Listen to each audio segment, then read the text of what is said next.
The recruiting class in 2026 is looking mighty fine. We'll talk about that and much more here on the Student Body Right USC podcast.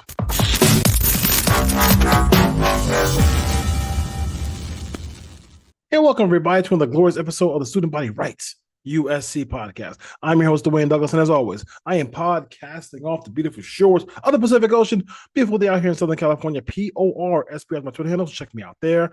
Also, put on waivers _podcast. Put on waivers __ podcast on Instagram for all your stuff there. So definitely check me out there. So we'll talk about USC, and they have 28 commits coming in here. Chad Bowden, he came in swinging, and he has not been striking out at all in his tenure as the USC general manager.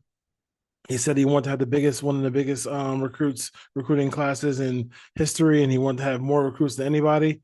And they have a whole bunch of them, and they really have a good array of interior offense and defense, and also have some guys in the skill positions as well. So USC fans are really excited about that. But I think one thing that they should be really excited about mostly is the approach. The approach is one in where he talks about the word family a lot. And I think that just think about like your life and family just in general as it is. You may have some spouts here and there with somebody in your family. You may have issues here and there with somebody in your family, but for the most part, when what hits the fan, when somebody else, maybe USC may lose a game or two, and somebody is calling, one of these recruits, the family aspect, the retention aspect is going to be there. And I think that's what Chad Bowden is counting on here. I think what's going to help this class also is the fact that obviously we all love the fact that there are a bunch of California guys here, and then that's a huge part of it. That's one of the things that we love about it is that is just a huge. It's been an issue for USC in the past, and I'm not sure why. I mean, it was, but you can't cut off those ties. USC has done a good job of this time around, just securing the people who live closer. So you have the family aspect where, hey, you're gonna feel some kind of way about leaving a family member. These guys are out. You're hearing it from all the people who cover USC out in the field, and they're saying, hey, these guys are shouting each other out at 7-on-7s, like high-fiving each other, like, hey, yelling out, so and so made a great play, just giving them chest bumps, and like that's their brother, that's their family member, they're part of the Trojan family, as we talk about on this show a lot, and that means something to them, and that means something to Chad Bowden. That means something about how he wants to kind of recruit and get this thing going in the right direction. As long as when you're less likely to be swayed, if you will, by others when you view this not just as a school, as a opportunity to maybe try to go to the NFL or try to get get a leg up on somebody or other people in the business world, things like that.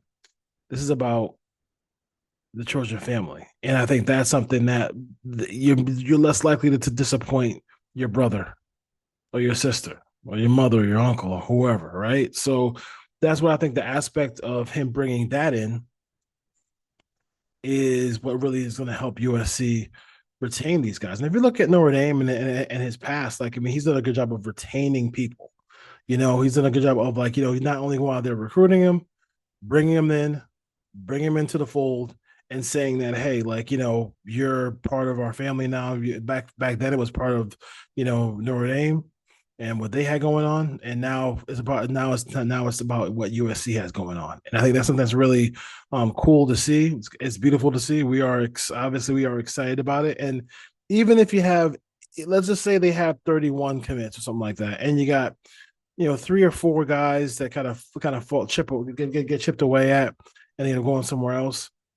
For the most part, the band's gonna stick together. And I'm excited about that, and I think that he's he's a guy who's just a no nonsense guy, and he's not playing around. We saw the whole thing with Benny Wiley. It's for him.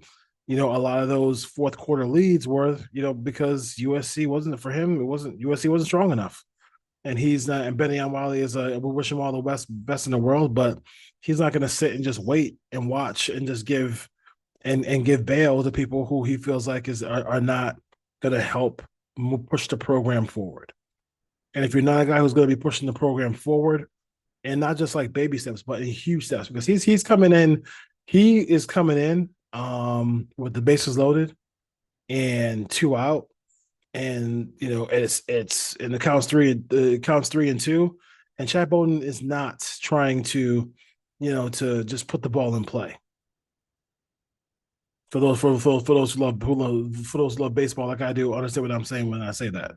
He's not trying to put the ball in play. He is trying to hit the home run, out of the stadium. He's trying to do Barry Bonds, 70 home runs. He's trying to do Mark McGwire. He's trying to do Hank Aaron, shit like that. Like that's the kind of guy we have at USC, and we're very happy to have it with Chad Bowden running the show behind the scenes, and the cast of guys he brought in, guys and ladies who brought in to be his front office. And he's not afraid to bring in guys and girls who he said that like they're gonna be GMs one day. I mean, that's what you have to have. If you had a guy like Lincoln Riley was scared of Danton Lynn, that wouldn't work. Like we all know Danton Lynn over the next 2 or 3 years will be a head coach, whether in college football or NFL football. He has ties in both, and he is a very talented defensive play caller who knows what he's doing and has a lot of connections around the league.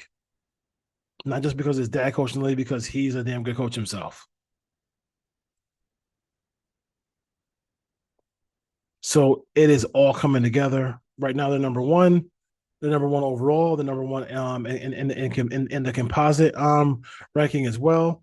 So USC is doing a fantastic job as far as recruiting goes, and we love to see it. And I think the family aspect of what he's bringing to the table can't be undersold. It really can't be undersold. He's doing a tremendous job of keeping a tight knit group together. I think the other day he had one of the recruits on. I don't know if it was Deshaun Redo or one of the other running backs in the class, but he was on the phone. He showed that he was on FaceTime with them, and just it was two people just laughing their ass off about just talking to each other. And I don't know where he finds all the time in the day. That's why he gets paid the big bucks, I guess. But he's able to connect with all these kids and all these parents, and just getting them into the fold of what USC wants to do. And you see the fruits of the labor. I mean, Tom coming over here is huge. I mean, there's so many. Albert Hill, from Akron, Ohio. Like, all these guys are the majority of them are from California, but the guys who they just snag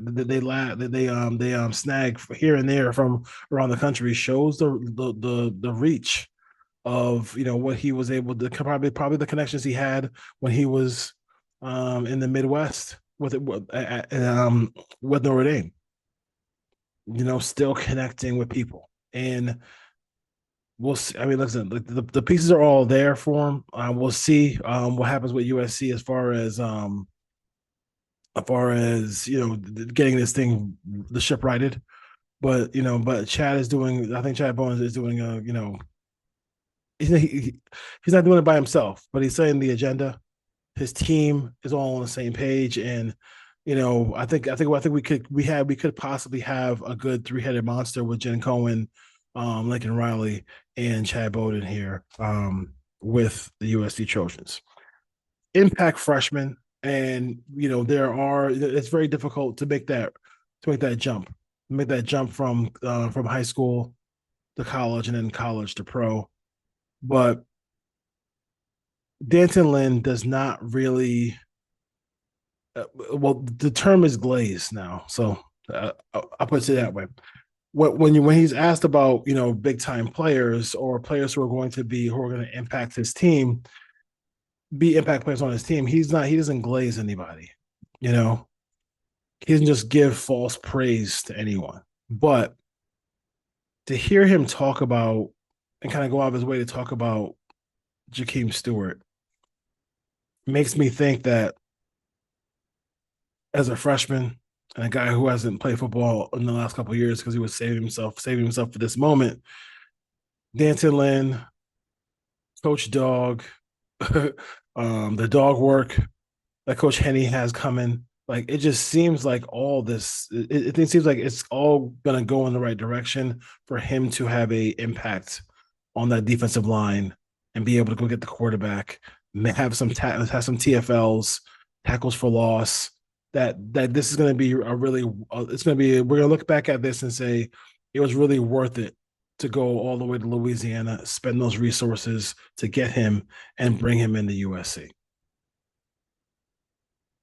Because when you have a guy who is going to be calling plays in the NFL at some point, who's worked in the NFL at some point, who is really close friends with Coach Henderson, who was world renowned for being one of the best defensive line coaches in all of football, period, not just college football.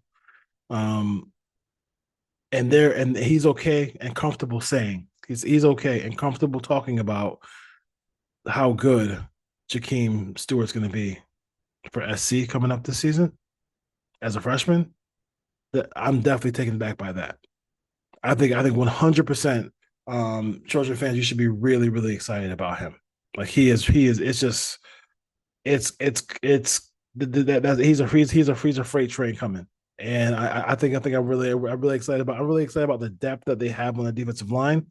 That's where games are won and lost on defensive and offensive lines. And I really do think that that he is getting Danton is getting what he needs to become successful. He's actually getting what he needs to be able to call certain things. I think he talked about recently about like not being able to call everything he wants to because he doesn't have the pieces. But he might be a year away from getting all the pieces, but he's about 75%, 85% there with the additions they've had in recruiting and the additions that they have had in the transfer portal and things like that. So it's coming together. There's one final piece that we have to wait for, and that's hopefully it's Lincoln Riley in the offense, and Jaden Mayava is a big piece of it, and we'll talk about that. We have plenty of time to talk about that. June 1st, we'll start diving into Jaden and some of these transfers and stuff like that to see what's going on there. But I just want to give kudos and props to what I'm seeing from Chad Bowden. And then, when you talk about impact freshmen and guys who can really help SC really, I was joking with somebody texted me the other day about the show and they had some questions about SC and he was like, hey, I can't wait to use Jahkeem Stewart in college football 26. Yeah. So I mean, things like that. So he is definitely a special talent. Just one of those just just crazy off the ball, can make plays, special kind of defensive lineman. And you want to see those guys compete at a high level for USC.